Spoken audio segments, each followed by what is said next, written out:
सत्य कथा, पुरुषार्थ कथा, सुनो सुनो सिद्धार्थ कथा।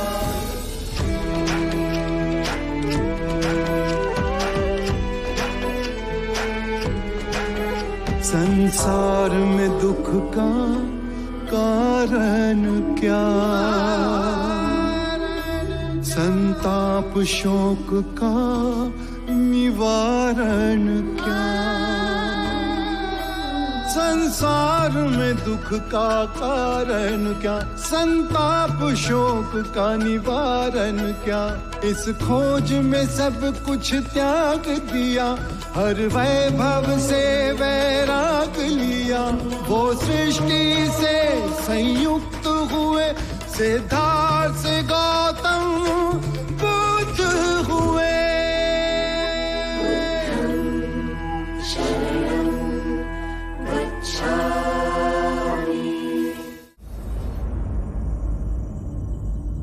आनंद, दुखी मत हो। मैं दुनिया में आने वाला ना तो पहला बुद्ध हूँ, ना ही अंतिम। आने वाले समय में एक और बुद्ध आएगा। वो पवित्र होगा, बुद्धिमान होगा, जो इंसानियत की मिसाल बनेगा। मैंने जो अनंत सत्य की बातें बताई हैं, वो भी बताएगा। वो ऐसे धर्म का प्रचार करेगा जिसका आरंभ भी प्रकाश होगा और अंत भी। वो ऐसा धार्मिक जीवन व्यतीत करेगा जो पूर्ण पवित्र होगा। मेरे शिष्य तो सैकड़ों में हैं, पर उसके शिष्य असंख्य होंगे।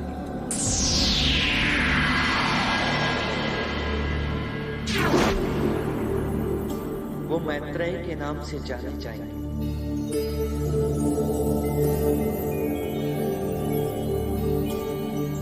बुद्ध के दिखाए इस मार्ग से आज हम कहीं भटक चुके हैं।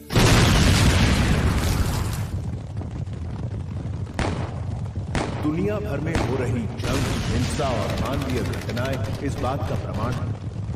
देश और धर्म के नाम पर आज हम टुकड़ों में बंटे हैं। इंसान इंसान का दुश्मन बन गया।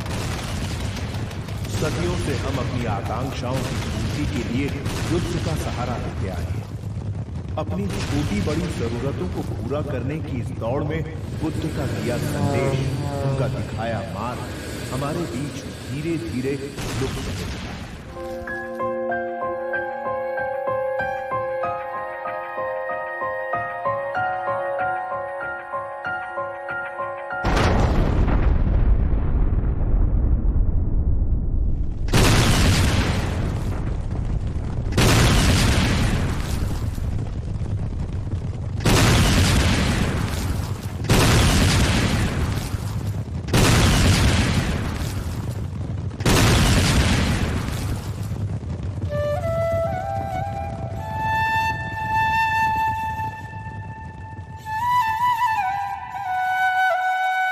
डॉक्टर श्री भूपेंद्र कुमार मोदी ने अपने जीवन का लंबा समय बुद्ध के दिए संदेशों का प्रचार करने में लगाया। ये कोशिश की है कि हम अपनी ईर्ष्या, द्वेष और नफरत की भावना से बाहर आकर एक सुखी जीवन जी सकें। बुद्ध पे बनाई गई उनकी ये धारावाहिक उनकी इसी कोशिश का एक हिस्सा है। बुद्ध के दिए उपदेश आज 2500 साल बाद भी हम पर लागू होते हैं और इसीलिए बुद्ध की कहानी आप लोगों तक पहुंचाना डॉक्टर श्री भूपेंद्र कुमार मोदी के लिए एक जिम्मेदारी थी। आज के एपिसोड के साथ बुद्ध के जीवन यात्रा पर बने डॉक्टर मोदी के इस शो की समाप्ति होगी। हम उम्मीद करते हैं कि ये समाप्ति आपके जीवन में एक नई शुरुआत लेकर आएगी। नमस्कार दोस्तों, मैं अपने आप को बड़ा भाग्यशाली समझता हूँ कि मेरा जन्म उस देश में हुआ जहाँ से बुद्ध की वाणी पूरे विश्व में गूंजी। आज लगता है ज्ञान और प्रेम की भाषा फिर जीत रही है। दुनिया के सबसे बड़े गणतंत्र भारत के प्रधानमंत्री ने अपने पहले स्वतंत्रता दिवस के भाषण में ये कहा कि हमें युद्ध नहीं बुद्ध चाहिए। अहिंसा रूपांतरण है। हिंसा से हिंसा को समाप्त नहीं किया जा सकता। हिंसा प्रेम से समाप्त की जा सकती है और यही प्रकृति का अटल नियम है। हर मनुष्य को मृत्यु से भय लगता है, और यही भाव आप सबके अंतर में देखेंगे तो हिंसा का परित्याग स्वयं ही आपके अंतर से हो जाएगा। बुद्ध ने एक नया रास्ता दिखाया, शांति का रास्ता दिखाया, प्रेम का रास्ता दिखाया। उन्होंने कहा कि आप प्रेम से लोगों के दिलों को जीत सकते हैं। उन्होंने उस समय के जो शासक थे, जो कि चाहते थे कि वो चक्रवर्ती सम्राट बने, पूरे विश्व को जीते, उनको बताया शासन का जो विस्तार है वो अपने प्रेम से करें, लोगों को दिल के जीत के करें। राजनीतिक जीवन में अर्थात प्रजा का शासन करने में आपका मार्ग हमें कैसे जागरूक कर सकता है? शासन ना करके। कृपया विस्तार से समझाएं। पहला भाव जो आपको आपके अंतर से खोना है वो है आपका अपना शासक भाव, और जो भाव आपको अपने अंतर में जगाना है वो है मैत्री, पिता, भ्राता का भाव। कर्म के चक्र से यदि आप राजा बने हैं तो केवल इसीलिए कि आप अपनी प्रजा की आंखों के अश्रु पहुंच सकें, उनके दुखों को दूर कर सकें। यही कृत्य आप अपने घरों में हर दिन करते हैं पिता बनकर। तो फिर आप सब ये भाव शासक बनकर क्यों नहीं करते? क्योंकि आप स्वयं को प्रजा से भिन्न समझते हैं, इसीलिए आप सब पूछते हैं कि जागृत शासक कैसे बने। ये प्रश्न आप तब नहीं पूछते जब आप पिता बने थे कि हम पिता कैसे बने, क्योंकि वहां अपनत्व का भाव है। तो इसी भाव को और विस्तृत करें। सभी अपने हैं, सभी के दुख अपने हैं। सबको न्याय और आनंद देने का जो ये मार्ग आप सबको प्राप्त हुआ है उसे व्यर्थ ना गवाएं। शारीरिक रोगों और मानसिक दुखों से तो जन जन पीड़ित है, पर उनको आप सामाजिक न्याय देकर उनके जीवन को सुखमय तो बना सकते हैं। मैं इस क्षण को कदापि नहीं भूल सकता। आपने मुझे जगाया है। शाक्य मुनि बुद्ध की। हर आतंकवादी भी मनुष्य है और हर मनुष्य दिन प्रतिदिन बदल रहा है। यदि वो चाहे तो वो अपने को बदल सकता है, एक शांति का मार्ग ले सकता है। उसको बदलने के लिए उसको स्वयं प्रयत्न करना पड़ेगा। जब जागो तभी सवेरा। हर मनुष्य अपने जीवन को एक नया रूप किसी भी समय दे सकता है। वो ही एक तरीका है जिससे कि हम हिंसक लोगों को अहिंसक बना सकते हैं। बुद्ध ने बताया है कि अंगुलीमाल जैसा हिंसक भी अपने को बदल सकता है यदि वो चाहे तो। मैं बहुत दूर निकल चुका हूँ। मैंने बहुत हत्याएं की है। अब मेरे लिए रुकना असंभव है। असंभव कुछ नहीं। जब आंखें खुले तभी सवेरा। तुम में इतनी चेतना है कि जो तुमने किया था वो बुरा था। इसका अर्थ है कि तुम में इतनी समझ है कि क्या बुरा है और क्या अच्छा है। अंगुलीमाल, जिस दिन से तुमने अच्छा कार्य शुरू किया उस दिन से तुम्हारा नया जीवन शुरू हो जाएगा। बस पहला पग तुम्हें ही उठाना है। ये हो सकता है? अवश्य हो सकता है। तुम में असामान्य बुद्धि है अंगुलीमाल। तुम आत्मज्ञान के पथ पे बहुत आगे जाओगे।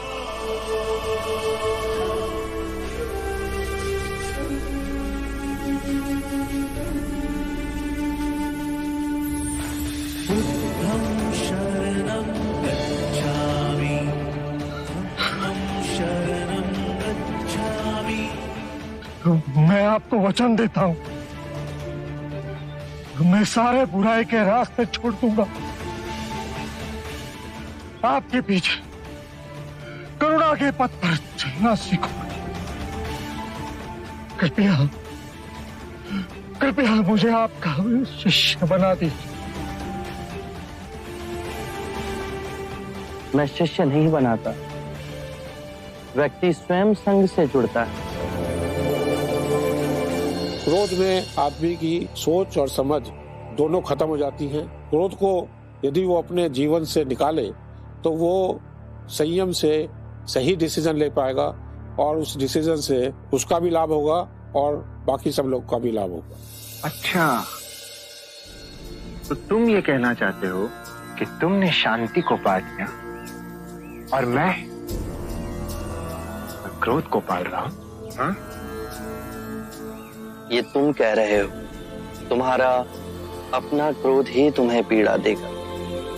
मैं केवल विवाद कर रहा हूं।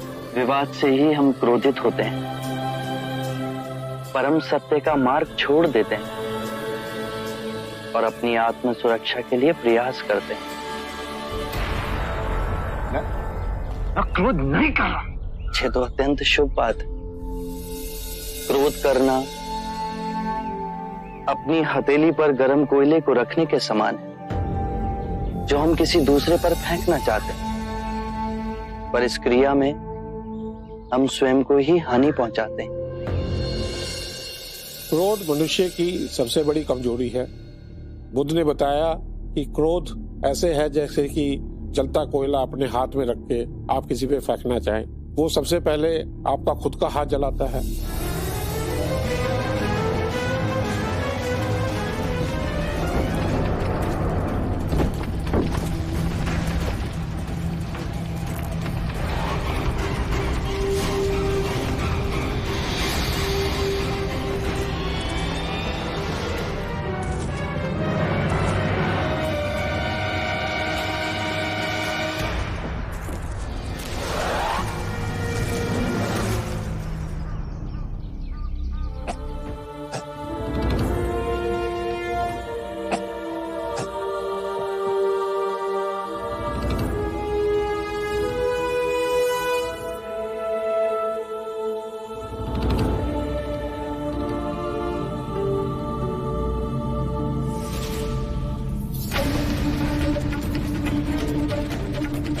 ये मेरा खेत है।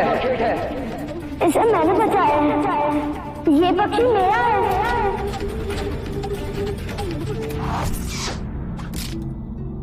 अब ज्येष्ठा को सर्वश्रेष्ठ घोषित कर दे।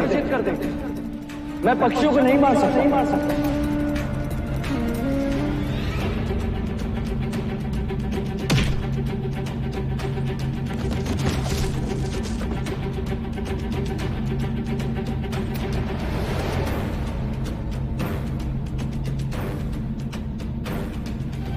मां, तेरे देव ने अपना स्वयं का संग खड़ा किया है। उसने सब कुछ त्याग दिया। इतनी यातना सही, इतनी तपस्या की, तब कहीं जाके सिद्धार्थ बुद्ध बना। युगों युगों में एक ही बुद्ध होता है। आपसे क्षमा मांगने योग्य भी नहीं हूं मैं। शांति से जाओ देवता। बहुत आपको बहुत क्षति पहुंचाई है मैंने। बहुत।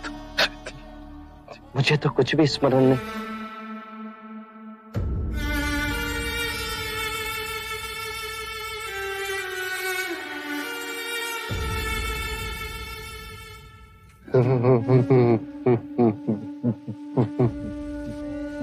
बुद्धं शरणं गच्छामि। बुद्ध ने कहा है कि अज्ञान ही दुख का कारण है। जन्म से मरण तक दुख ही दुख है। इंसान अपने सुख के कारण दूसरों से जुड़ना चाहता है, उनसे सुख की प्राप्ति की लालसा करता है। इस चक्कर में वो अपने से दूर हो जाता है। बुद्ध हमें अपने से जुड़ने को कहते हैं। जब हमने अपने से अपने को जोड़ लिया, अपने मन पे विजय पा ली, तो हमने संसार जीत लिया। और जब हमें ये ज्ञान हो जाता है कि हम थोड़े समय के लिए ही इस संसार में आए हैं, तो हम धन की तरफ भागने की जगह अपने आसपास एक सुख और ज्ञान का वातावरण तैयार करते हैं, जिससे कि आपके मन से भय और दुख निकल जाता है और मन शांत रहता है। ज्ञान आपको निर्वाण की तरफ ले जाता है। अज्ञान ही दुख, भ्रम, चिंता को जन्म देता है। लोभ, क्रोध, अभिमान, दुविधा, ईर्ष्या, भय इसी अज्ञान की संतान है। माया का खेल विपरीत का है, दो रूपों का है। मध्य में ही रहो, धूमकेतु तारे की तरह। ना शरीर को सुखाओ, ना उसकी वासना को चारा खिलाओ। मध्य में ही केंद्रित रहो। जब हम माया के द्वैत रूप को पहचान लेते हैं, तब सब दुख, चिंता समाप्त हो जाती है। तब हमारे अंदर प्रेम और स्वीकृति का भाव जागृत होता है, जो मूल में एक ही भाव है। इस ज्ञान के बाद हम किसी से घृणा नहीं करते, ऐसे व्यक्ति से भी नहीं जो हमसे क्रूरता करता है, वरन ऐसे व्यक्ति को हम सांसारिक भावनात्मक रूप से रूपांतरित करने का प्रयास करते हैं। जब ज्ञान के चक्षु खुलते हैं, तो करुणा ही हमारा स्वरूप है। दुनिया में वही इंसान सुखी है जिसका मन शांत है। मन की शांति आपको कभी किसी भ्रम में नहीं डालती। जिसकी भी आंखों में मैंने अपने लिए प्रेम और आदर देखना चाहा, उसने एक एक कर मुझे ठुकरा दी, और बुद्ध को चुना।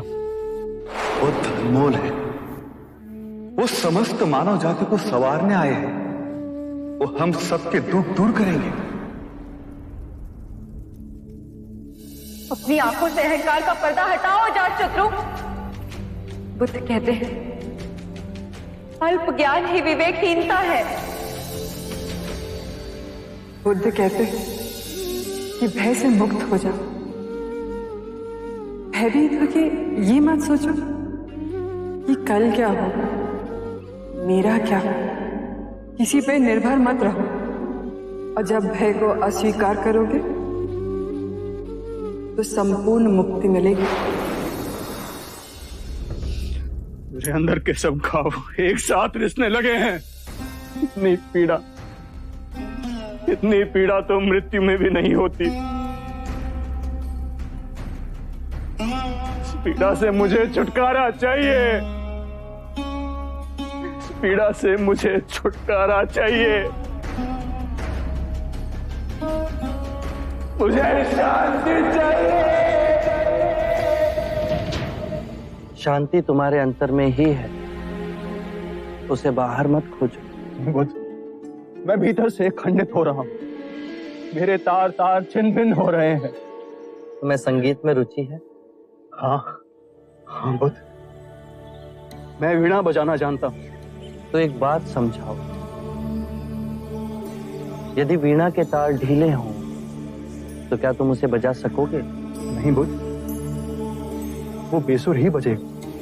सत्य कहा। और यदि उसके तार अत्यधिक कसे हुए हों तो? वीणा बजाने पर तार टूट जाएंगे।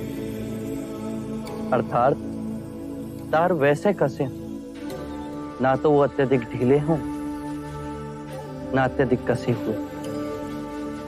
यदि तारों के बीच सामंजस्य हो तो ही संगीत उभरेगा, है ना? सत्य कहा आपने।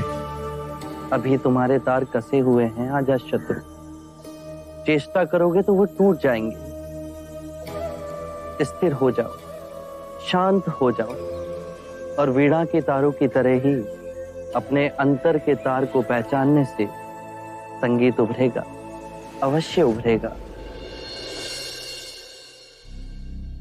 दोस्तों, आज भी हमारे समाज में कई तरह के भेदभाव हैं, चाहे वो रंग भेद, जाति भेद, आर्थिक भेद। गौतम बुद्ध ने इस भेदभाव का विरोध किया है। उन्होंने कहा है कि जब कुदरत हमसे कोई भेदभाव नहीं करती तो हम इंसान क्यों आपस में बंटवारा करते।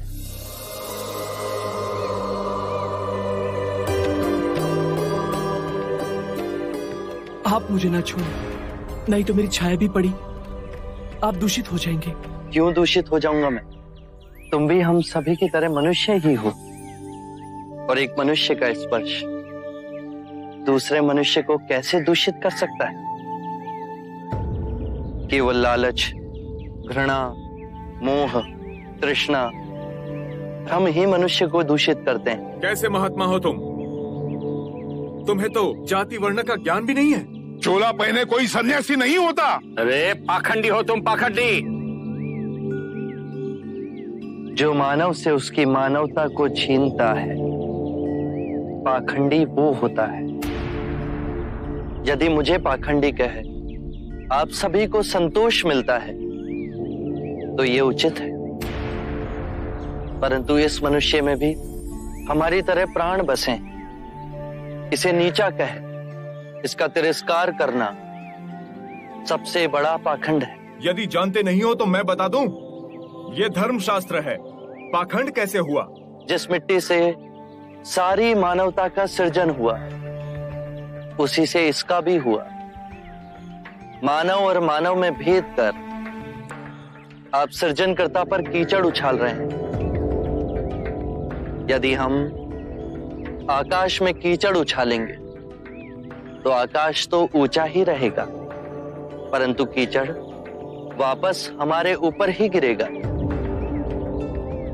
आकाश ने तो भेद नहीं किया, वो हम सभी को एक पिता समान ढके हुए है।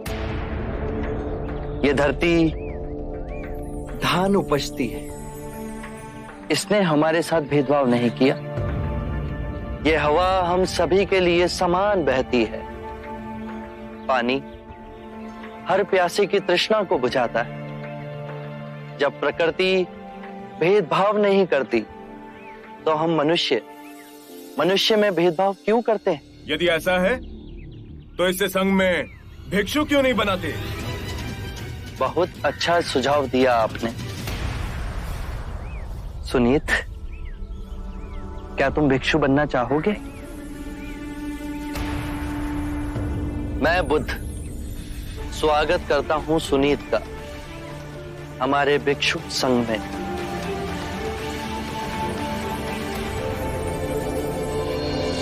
समय के साथ लोग एकता और भाईचारा को भूल गए। सारा समाज 4 वर्णों में विभाजित हो गया। मेरे खुद का परिवार ब्राह्मण, क्षत्रिय, वैश्य और शूद्र में उलझ गया, परंतु बुद्ध की शिक्षा और विचारों के कारण मैं एकता के मार्ग पर निकल पड़ा।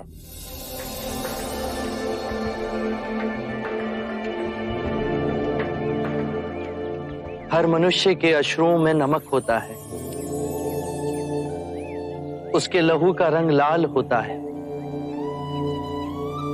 ये भेद मनुष्य ने मनुष्य को उत्प्रेरित करने के लिए बनाए। आज मैं इन भेदों को काटता हूं। आज सुनीत को दीक्षा देना क्रांतिकारी होगा। हम पर बहुत से संकट आएंगे, हमें और तिरस्कृत किया जाएगा, पर सत्य आने वाली आंधी के सामने अडिग रहेगा।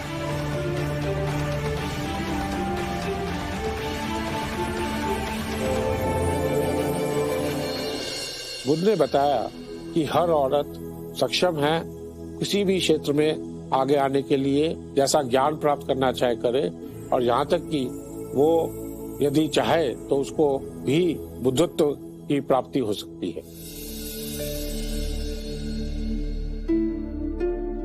प्रणाम महादेवी। आप यहाँ इस दशा में? पुत्र आनंद, भिक्षुक बनने का अधिकार केवल पुरुष का तो नहीं, और मुझे इतना तो ज्ञात है कि मुक्ति के मार्ग पर बुद्ध किसी के साथ भेदभाव नहीं करेंगे। शांति पाने का अधिकार सबको है।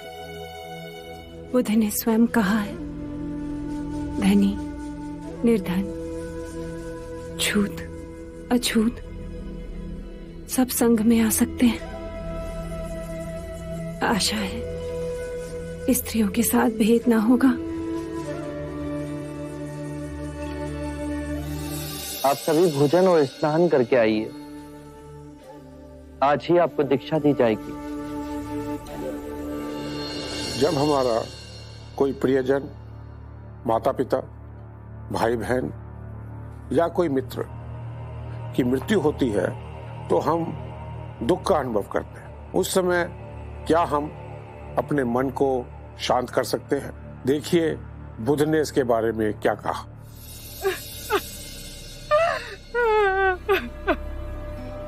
मैं बहुत आशा लेके आई हूँ आपके पास। प्रभु, प्रभु मेरे बच्चे को जीवित कर दीजिए, मेरे बच्चे को लौटा दीजिए प्रभु। इस निर्धन की पीड़ा का निवारण कर दीजिए, मेरे बच्चे को लौटा दीजिए प्रभु।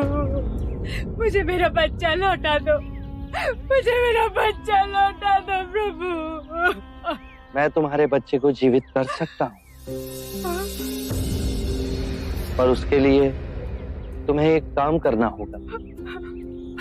किसी भी एक घर से एक मुट्ठी सरसों के दाने लाने होंगे। हाँ प्रभु, मैं तुरंत लेके आऊंगी। पर एक बात ध्यान रहे, ये सरसों के दाने केवल उसी घर से लाना जिस घर में कभी किसी की मृत्यु नहीं हुई हो। हाँ प्रभु, मेरा बच्चा।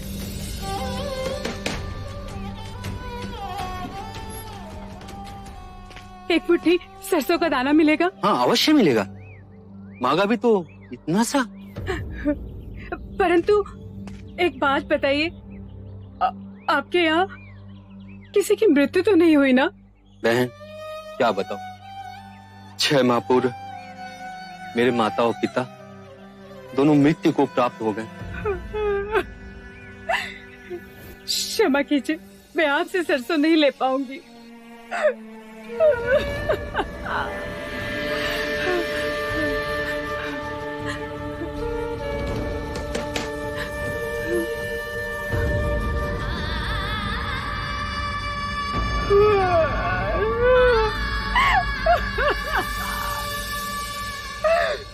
मेरी पत्नी का देहांत हो गया। मेरा युवा पुत्र मर गया। मेरा पुत्र, मेरी बहू दोनों मर गए। मेरी बीवी, मेरा बच्चा सब बाढ़ में बह गए।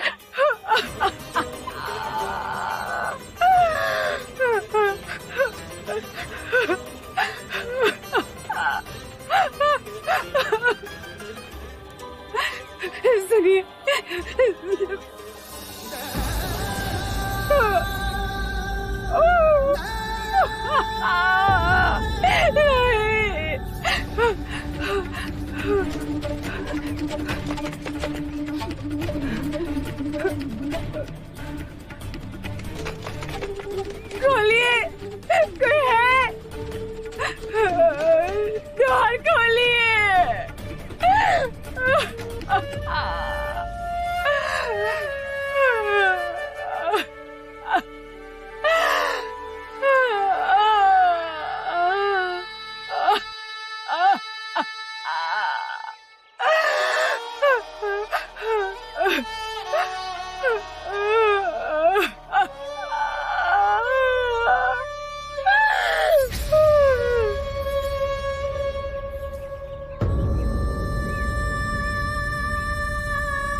जो जन्मा है उसकी मृत्यु निश्चित।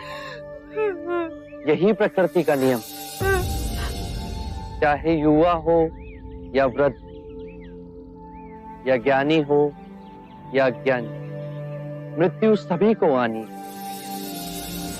ये बात मैं तुमसे पहले कहता तो क्या तुम इसे मानती?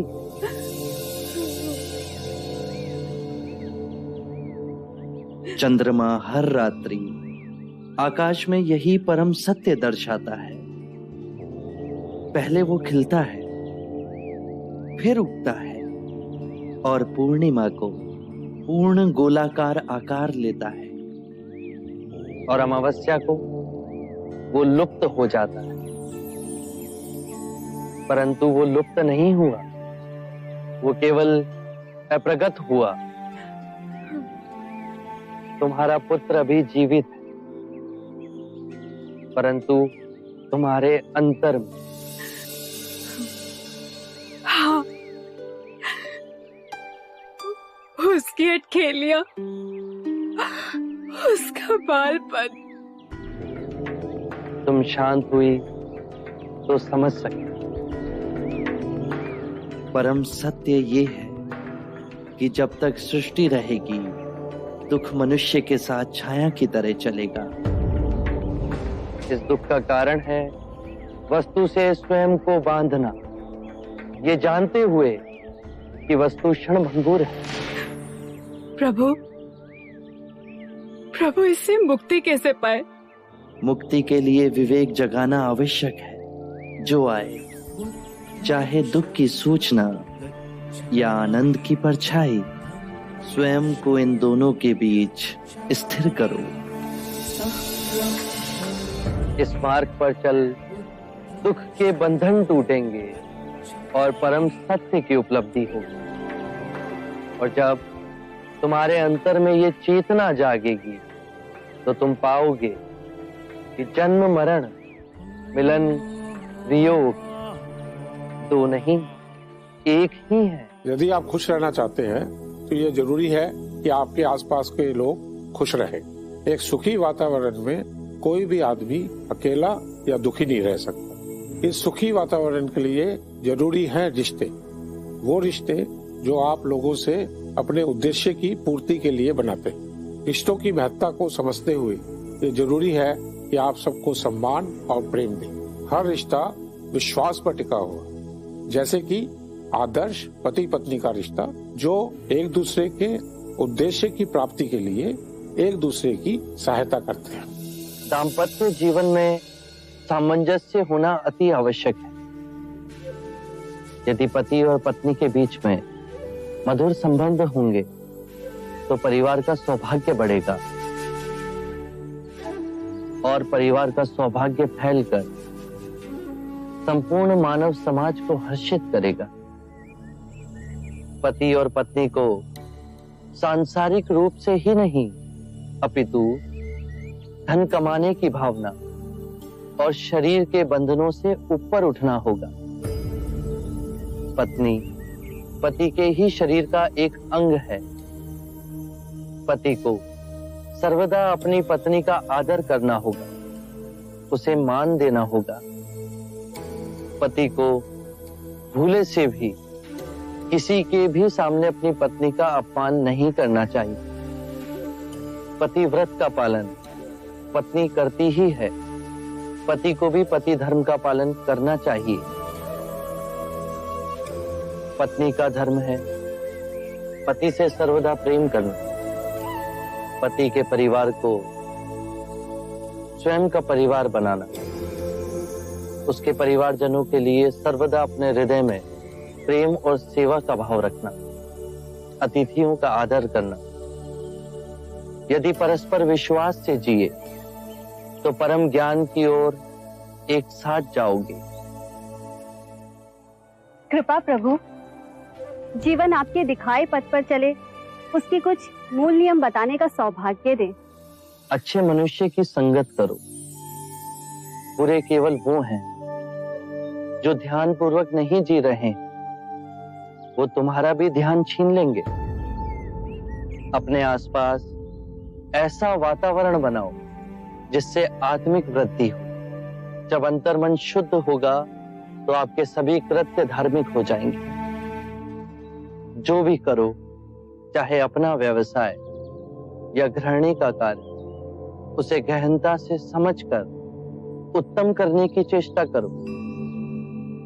खाना भी पकाओ तो कार्य की तरह नहीं, अभूतपूर्ण अवसर की तरह। अपने और अपने पति के माता पिता, अपने बच्चों और आपके जीवन से जो भी जुड़े हैं उनकी देखभाल करो। केवल अपने लिए स्वार्थी हो जीवन ना जियो। अपना धन, वैभव, सुख, संपदा सब में बांटो। जुआ और नशे से दूर रहो। स्मरण रहे, हर सवेरे जब आंख खुलती है तो हमारा नया जन्म होता है, और इस दिन क्या करना है वो अत्यंत महत्वपूर्ण है। मनुष्य कृतज्ञ भाव से जीना भूल गया है। सांसारिक को यह स्मरण रहे कि उसे क्या क्या संपदा मिली है। वृक्ष मिले, पुष्प मिले, वायु मिली, जल मिला है, आकाश मिला है। ये संपदा हमने तो नहीं कमाई। इन सभी के लिए अपने अंतर में धन्यवाद का भाव हो। कृतज्ञ भाव से हर दिवस को जीते हुए सोचो। यदि बहुत कुछ नहीं सीखा तो कुछ तो सीखा। यदि कुछ ना सीखा तो हम अस्वस्थ तो नहीं हुए, और यदि अस्वस्थ हुए तो हमारी मृत्यु तो नहीं हुई। यदि कृतज्ञ भाव से भरकर जिएंगे तो इस सुंदर जीवन के प्रति पुष्प के समान खिल जाओगे। मृत्यु क्या है? क्यों हमें मृत्यु से भय लगता है? जन्म, बचपन, जवानी, बुढ़ापा और फिर मृत्यु, ये तो जीवन का क्रम है। तो क्या हम मृत्यु के समय सुख का अनुभव कर सकते हैं? बुद्ध के पिता की मृत्यु के समय उन्होंने क्या अनुभव किया और क्या समाज को संदेश दिया? आइए देखें। तुम्हें देखने की इच्छा में मैंने सांसें संभाल के रखी थी। पिताश्री, धीरे धीरे सांसें लीजिए। इस समय आपकी सांसें सबसे अधिक महत्वपूर्ण हैं। मैं, राहुल, नंद, आनंद, महानाम, हम सब आपके साथ सांसें लेंगे। जीवन की क्षण भंगुरता में मैंने अनुभव किया है, जीवन की तृष्णाओं में स्वयं को उलझा दिया तो आनंद कभी प्राप्त नहीं होता। सादा जीवन यदि व्यतीत करो तो आनंद प्राप्त होता है। सिद्धार्थ, तुम्हारे कपिलवस्तु से जाने के बाद महाराज ने सादा जीवन ही व्यतीत किया। तुम्हारे दिखाए हुए मार्ग पर ही चले। पिताश्री, आप मुझे देखिए, राहुल को देखिए, नंद को देखिए, बाहर लहलहाते पेड़ों को देखिए, उन पे हरे पत्तों को देखिए। आप ध्यान से देखेंगे तो पाएंगे कि जीवन कभी समाप्त नहीं होता, वो निरंतर चलता रहता है। वैसे ही आप मुझ में जीवित रहेंगे, राहुल में जीवित रहेंगे, नंद में जीवित रहेंगे। यहाँ जितने भी आपके प्रियजन हैं, उन सभी में आपकी जीवन ऊर्जा विद्यमान। देखिए, राहुल आपके शरीर का ही अंश है।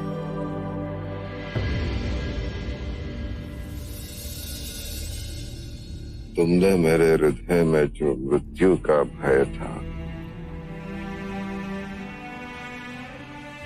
वो निकाल दिया।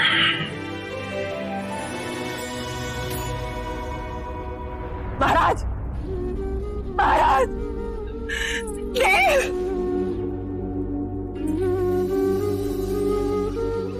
बुद्धा ने कहा है कि जीवन का मूल्य उद्देश्य खुद को पहचानना। ये जीवन जो कई विषमताओं, कई पीड़ाओं और रहस्यों से जुड़ा हुआ है, हमें इन सब से हटकर अपने उद्देश्य को तय करना है। और ये जो उद्देश्य है उसकी प्राप्ति ज्ञान और सिर्फ ज्ञान के द्वारा ही हो सकती। सत्य तो यह है कि मनुष्य वर्तमान में जो भी है अपने किए से है, आगे जो भी होगा अपनी करनी से होगा। कर्म ही सर्वश्रेष्ठ है। क्या आप ये मानते हैं कि दुख सत्य है? क्या आप ये भी मानते हैं कि दुख के कारण भी है?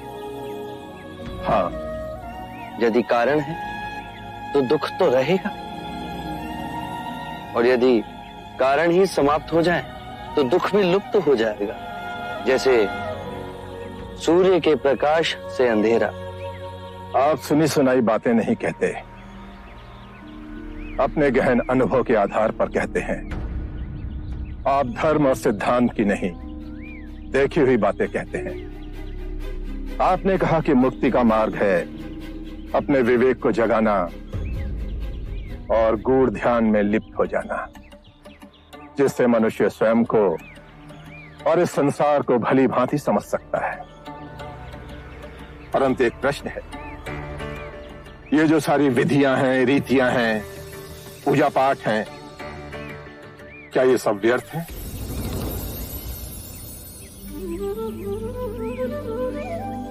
यदि कोई व्यक्ति इस नदी के दूसरे किनारे पर जाना चाहे तो वो क्या करे?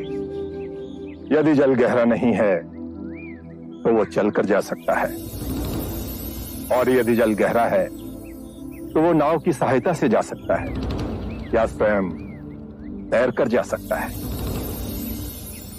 यदि वो चलना ना चाहे और ना ही तैरने को तैयार हो और ना ही नाव ले जाने को तैयार हो, और वो कहे कि मैं प्रार्थना करता हूं इस नदी का दूसरा किनारा स्वयं चलकर मेरे पास आ जाए, तब तो ऐसे व्यक्ति को मूर्ख कहेंगे, महामूर्ख। इसी प्रकार यदि व्यक्ति अज्ञान और भ्रांति को अपने विवेक से मिटाएगा नहीं तो परम आनंद और मुक्ति के दूसरे छोर पे कैसे पहुंच पाएगा? चाहे वो पूजा करे या अनुष्ठान या व्रत करे या किसी नीति पर चले, वो इस किनारे ही रहेगा। दोस्तों, आज का मनुष्य सुख और शांति बाहर ढूंढ रहा है। जब तक अपने विवेक से अपने अंतर का ज्ञान वो नहीं मिटाता, वो सुख और शांति प्राप्त नहीं कर पाएगा। इसलिए यह जरूरी है कि आप अपना मार्ग खुद ढूंढें। अपो दीपो भव, अपना दिया स्वयं बनना, अपने बुद्ध को पहचानना, जागो और धर्म के मार्ग पे चलो, अपने अंतर के संग को साधो, अपनी शरण में जानो, किसी को ना खोजना, जो है सब अस्थिर है, उसके बीच स्थिर रहना, परिश्रम से निरंतर संघर्ष करना, कभी हार ना मानना।